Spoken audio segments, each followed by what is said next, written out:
Baik teman-teman, mari kita dengarkan dulu salah satu video dari Ustadz Wahabi ini. Aneh sebagian orang di zaman ini mengamalkan zikir-zikir yang nggak ada contohnya dari Nabi SAW, mati-matian ya. Tapi zikir yang sudah jelas ada contohnya dari Nabi SAW malah tidak diamalkan. Banyak apa sedikit orang yang kayak gitu? Banyak. Tadi yang saya bilang tadi, zikir berapa tadi? 5.000 berapa? 555 kali. Ada yang sampai 8.888 kali. Ngitungnya gimana? Kalau sampai lewat satu harus ngulangi lagi dari pertama. Dan sayangnya ada sebagian orang tidak sadar bahwa itu adalah bagian dari talbis iblis. Apa talbis iblis? Tipuannya siapa? Syaitan. Banyak orang yang awalnya Masya Allah setiap hari dia mengamalkan, membaca Al-Quran, murojaah Al-Quran rajin. Begitu ketemu dengan amalan-amalan yang seperti itu, gak sempat lagi baca Al-Quran. Mengamalkan sesuatu yang gak ada contohnya dari Nabi SAW, lalu dia tinggalkan amalan yang ada contohnya dari Nabi SAW. Makanya benar kata para ulama kita, setiap muncul satu bid'ah akan mati satu sunnah. Assalamualaikum warahmatullahi wabarakatuh. Alhamdulillah, wassalatu wassalamu ala rasulillah wa ala alihi wa sahbihi wa mawala, amma ba'du. Seluruh kaum muslimin dimanapun berada yang nonton video ini, saya doakan semoga Allah subhanahu wa ta'ala senantiasa memberikan rahmatnya, taufiknya, hidayahnya, maghfirahnya, memberikan kelancaran rezeki dan kesehatan kepada kita semua, amin, Allahumma amin. Kali ini saya hadir untuk mengomentari salah satu video dari Ustadz Wahabi ini. Saya akan mengomentarinya dari step by step ya. Aneh sebagian orang di zaman ini mengamalkan zikir-zikir yang nggak ada contohnya dari Nabi SAW, mati-matian ya. Mungkin yang dimaksud Ustadz ini dengan zikir-zikir yang tidak ada contohnya dari Nabi SAW, semisal orang baca sholawat karangan ulama misalnya seperti itu, atau harus baca sholawat ini sebanyak ini pada malam ini, dan ini memang oleh kaidah Wahabi dilarang, tidak boleh melarang salawat sendiri kan, semua yang seperti itu. Jadi harus mencontoh Rasulullah SAW. Tapi sumpah mati, orang-orang Wahabi ternyata berkreasi membaca sholawat sendiri loh. Jadi mereka mengatakan jangan berkreasi dengan bacaan-bacaan atau zikir, bahkan sholawat, tapi harus mengacu kepada tuntunan Rasulullah yang diajarkan oleh Rasulullah. Mulutnya tok, pada kenyataannya semua orang-orang Wahabi itu ya baca sholawat karangan sendiri. Oke. Tapi zikir yang sudah jelas ada contohnya dari Nabi SAW malah tidak diamalkan. Banyak apa sedikit orang yang kayak gitu? Banyak.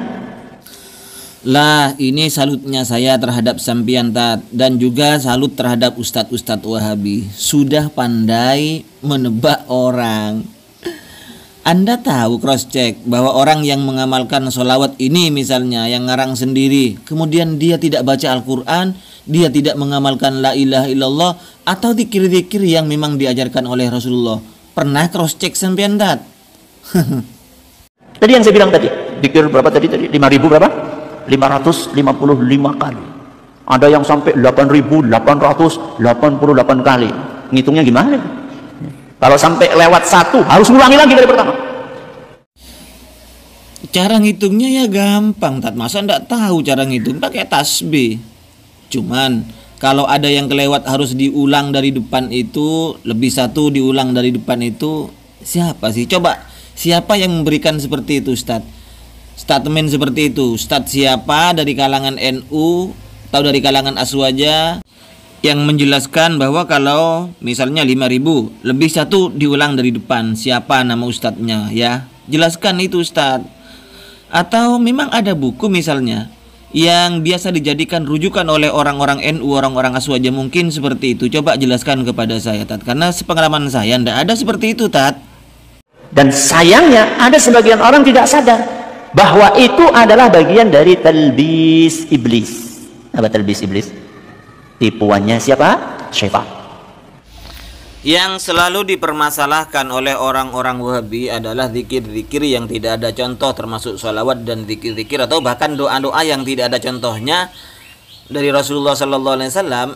Ini malah semuanya dipermasalahkan, termasuk doa apa itu, waktu berbuka itu juga dipermasalahkan. Juga kalau sesuatu walaupun ada contohnya dari Rasulullah, baca Quran, la ilaha illallah atau salawat misalnya yang memang maksur dari Rasulullah, tapi kalau dikerjakan di waktu-waktu tertentu secara rutin, ini juga dipermasalahkan oleh orang-orang Wahabi. Atau menentukan bilangan-bilangan. Jadi menentukan waktu dan bilangan amalan tertentu ini dalam kaedah Wahabi dilarang. Ingat, saya katakan kaedah Wahabi, bukan kaedah ulama salaf. Kalau orang Wahabi tidak terima, buktikan ulama salaf siapa yang memberikan kaidah seperti itu.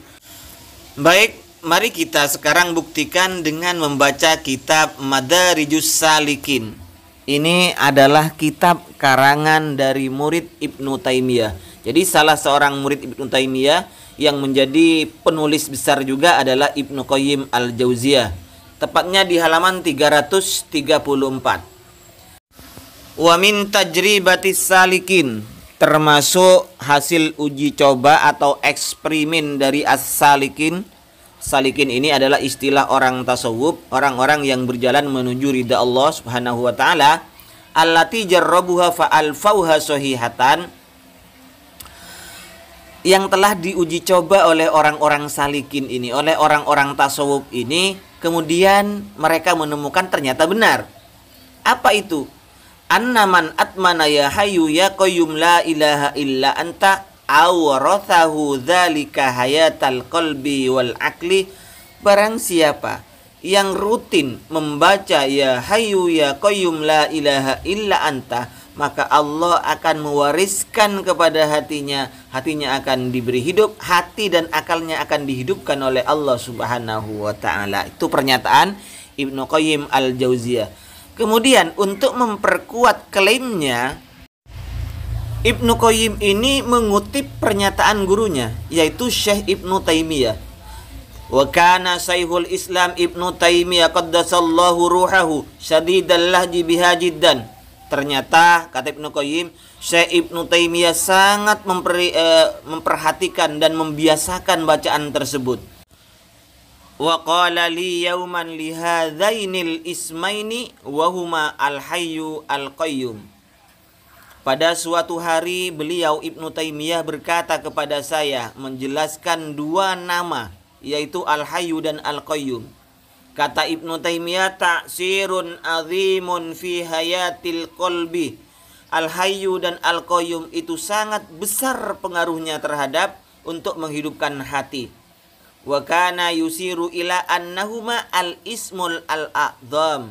Beliau memberikan isyarat bahwa al-hayyu dan al-qayyum ini adalah ismul a'zam.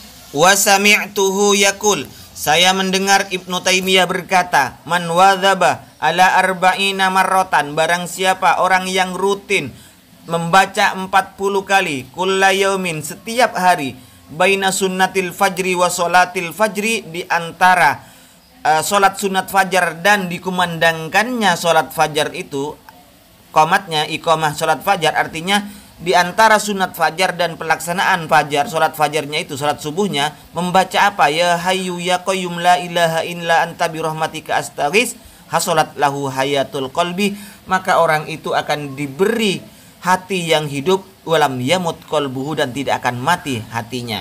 Jadi Ibnu Qayyim mendengar gurunya Ibnu Taimiyah berkata, barang siapa yang rutin setiap hari di antara sunat fajar, sunat subuh dan sholat subuh, itu diantaranya itu membaca ya hayyu ya qayyum ila akhirih sebanyak 40 kali tiap hari, maka hatinya akan dihidupkan oleh Allah Subhanahu wa taala dan tidak akan dimatikan. Ini pernyataan Ibnu Taimiyah.